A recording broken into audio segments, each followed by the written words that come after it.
Hello my dear friend, my name is Surabhi Singh और आज मैं आपसे मैग्नेटिक प्रॉपर्टीज़ के बारे में बात करने जा रही हूँ। अगर आपने मेरे को पहले लेक्चर्स देखे हैं तो मैंने इलेक्ट्रॉनिक प्रॉपर्टीज़ के बारे में बताया था, उसके बाद मैंने डाइलेक्ट्रिक के बारे में बताया था।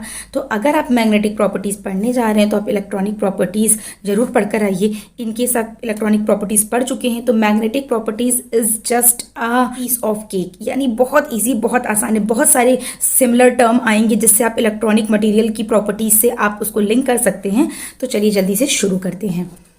अगर मैं बात करती हूँ कि मैग्नेटिक फ्लक्स या मैग्नेटिक फील्ड की, तो current carrying wire is the source of magnetic field, यानी अगर कोई करंट कैरिंग वायर है वो आपका मैग्नेटिक फील्ड प्रोड्यूस करता है। अगर हमें मैग्नेटिक फील्ड की डायरेक्शन निकालनी है तो हम कैसे निकालते हैं? सपोज आप ये देखिए इस लूप को, अगर आपका ये लूप जो है एंटी क्लॉकवाइज में करंट को फ्लो कर रहा है और ये आपकी करंट की डायरेक्शन शो कर रही है, इस करंट कैरिंग लूप की वजह से जो मैग्नेटिक फील्ड प्रोड्यूस हो रहा है उसकी डायरेक्शन को आप इस पाम से निकालोगे।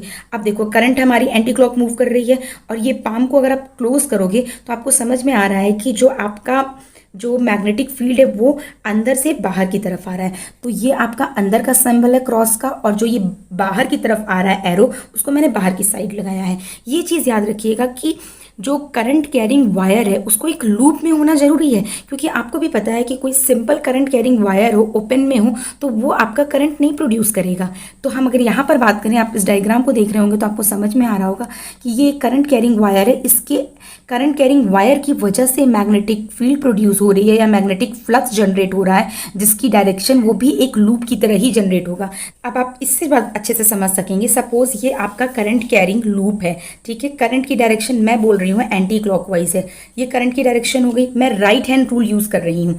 अब अगर आप मैग्नेटिक फील्ड जो जनरेट हो रही है या मैग्नेटिक फ्लक्स जो जनरेट हो रहा है उसकी डायरेक्शन क्या होगी? मैग्नेटिक फ्लक्स की डायरेक्शन आप किस तरीके से निकालेंगे? सपोज ये हैंड को अगर आप क्लोज करूं तो आप देख रहे हो अंदर से बाहर की तरफ मैग्नेटिक फील्ड जनरेट हो रही है और ये कंटिन्यूअस मैग्नेटिक फ्लक्स जनरेट होगा। तो होपफुली ये चीज क्लियर हो गई होगी। मैग्नेटिक डायपोल मोमेंट की फॉर्मूले को जरूर याद रखिएगा, यानी करंट, जो भी करंट हमारा उस लूप में फ्लो कर रहा है और एरिया से हम मल्टीप्लाई कर देंगे। एन इज शोइंग द आपका यूनिट वेक्टर है। तो अगर आप उस डायपोल की याद करें, इलेक्ट्रॉनिक डायपोल की बात करें, तो वहाँ पे Q इंटू डी लेते थे। वहाँ पे प्लस माइनस दो आपके चार्ज होते थे, उसके बीच का डिस्टेंस, और आपका एक चार्ज की यूनिट लेते थे। बट यहाँ पे current is the main source of magnetic flux, so हम यहाँ पे आई और एरिया लेंगे। इसकी यूनिट जरूर याद रखिएगा, एमीटर, मीटर, स्टोर और बोर मैग्नेट्रॉन। बोर मैग्नेट्रॉन के बारे में मैं अभी बात करूंगी। अब आपको समझ में आ गया कि ये मैं बात कर रही हूँ आपका करंट कैरिंग लूप। कुछ मैग्नेट ऐसे भी होते हैं जो आपके जिसमें करंट नहीं फ्लो कर रही होती है, फिर भी वो मैग्नेटिक फ्लक्स को प्रोड्यूस करते हैं या मैग्नेटिक इफेक्ट को प्रोड्यूस करते हैं। कैसे? जैसे अगर मैं बात करूं कि कोई एटम है, एटम का एक न्यूक्लियस होता है, न्यूक्लियस और उसके किनारे किनारे बहुत सारे ऑर्बिट्स होते हैं और इलेक्ट्रॉन उन्हीं ऑर्बिट में चक्कर काट रहे होते हैं। ये सब मैं आपको पहले भी बता चुकी हूँ। तो अब मैं अगर बात करूं कि इस इलेक्ट्रॉन की इस न्यूक्लियस के अराउंड रोटेट करने की वजह से भी एक मैग्नेटिक फ्लक्स जनरेट होता है। अगर यहाँ पर I is equal to q by t, यानी ये फॉर्मूला आपको पता है। अब मैं यहाँ पर बात करती हूँ एंगुलर वेलोसिटी की। तो एंगुलर वेलोसिटी आप कैसे निकालेंगे? ये इलेक्ट्रॉन सपोज ये पूरा एक चक्कर काट रहा है जिसकी वैल्यू क्या हो जाएगी? 2 पाई, ठीक है, और टी टाइम में काट रहा है तो आपका t equals to time period. अब इसी यहाँ से टी की वैल्यू निकालेंगे तो क्या हो जाएगा? 2 पाई बाई ओमेगा। यहाँ पर हमने टी की वैल्यू रख दी। ये हम निकाल रहे हैं कि कितनी करंट प्रोड्यूस हो रही है किसी भी, अगर हम करंट कैरिंग वायर की बात कर रहे हैं तो यहाँ पर आपका ये फॉर्मूला हो गया। अगर मैग्नेटिक डायपोल की बात करते हैं तो ए इंटू आई, एरिया क्या हो जाएगा? पाई आर स्क्वायर हो जाएगा, क्योंकि ये एक लूप है और एक आई की वैल्यू आप यहाँ से रख देंगे। तो ये आपका मैग्नेटिक डायपोल मोमेंट का एक वैल्यू आ गई। अब अगर मैं बात करती हूँ कि यहाँ पर हम सबसे लास्ट वाले ऑर्बिट की बात कर रहे हैं तो ये फॉर्मूला कैसे मॉडिफाई हो जाएगा?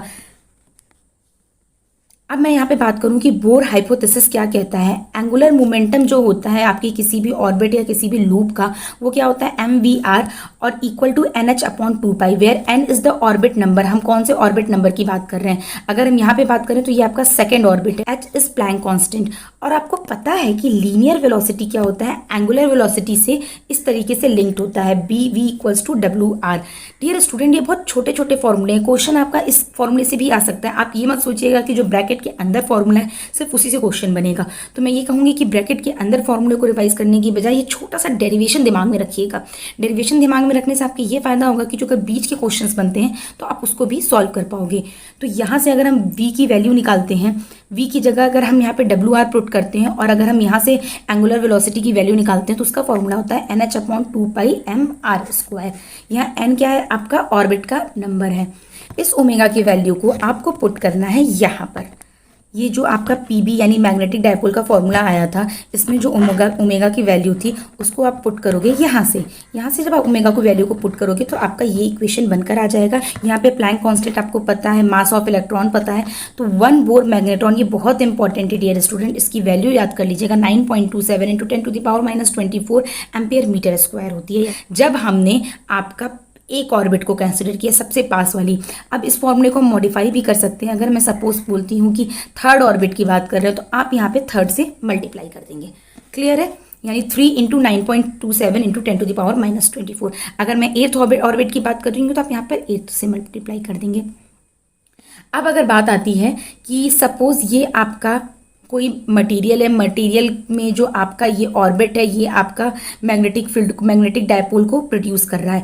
अब इस मटेरियल को अगर हम किसी मैग्नेटिक फील्ड में रख देते हैं, आप बात समझिएगा कि ये जो ऑर्बिट है आपका, ये मैग्नेटिक फ्लक्स प्रोड्यूस कर रहा है इलेक्ट्रॉन के मूव करने की वजह से। अब इस पर्टिकुलर मटेरियल को हम किसी मैग्नेटिक फील्ड में रख देते हैं तो जो आपकी एंगुलर वेलोसिटी है वो आपकी चेंज हो जाएगी। यानी अब जो आपकी एंगुलर वेलोसिटी ओमेगा नॉट थी उससे हो जाएगी ओमेगा डैश। ओमेगा डैश क्या है? Omega naught plus omega L, जहाँ हम ओमेगा एल को क्या बोलते हैं? लॉरेंट्ज एंगुलर फ्रीक्वेंसी भी कहते हैं।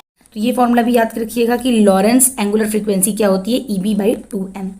क्लियर है? अब मैं बात करती हूँ जो मैग्नेटिक फ्लक्स प्रोड्यूस हो रहा है उसकी प्रॉपर्टीज़ क्या है।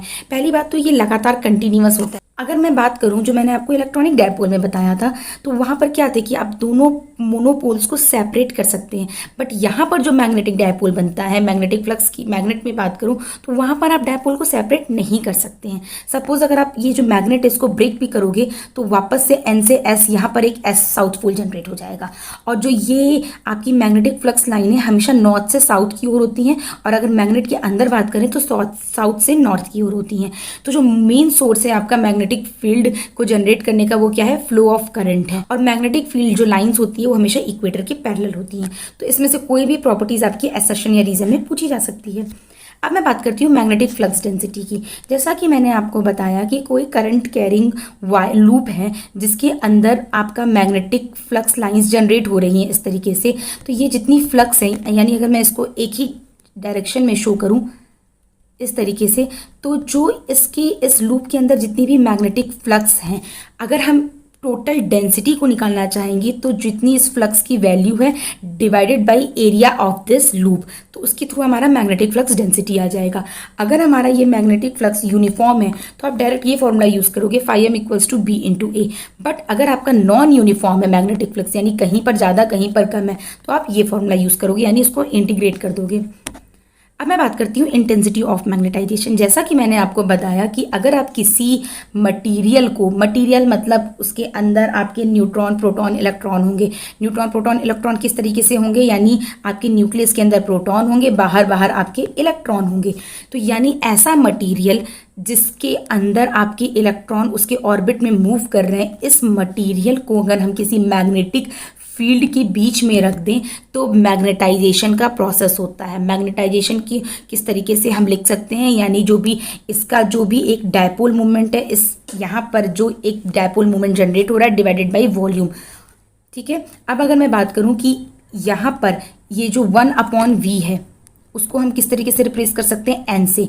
n आपका बता रहा है कितने नंबर ऑफ डायपोल यहाँ पर प्रेजेंट हैं। ठीक है। यानी अगर हम एक सरफेस लेते हैं या एक मटेरियल का एक पर्टिकुलर यूनिट लेते हैं तो उस यूनिट के अंदर जितने नंबर ऑफ डायपोल हैं इनटू एक डायपोल का जो मैग्नेटिक डायपोल है उसका मल्टीप्लाई करेंगे तो आपका मैग्नेटाइजेशन आ जाएगा।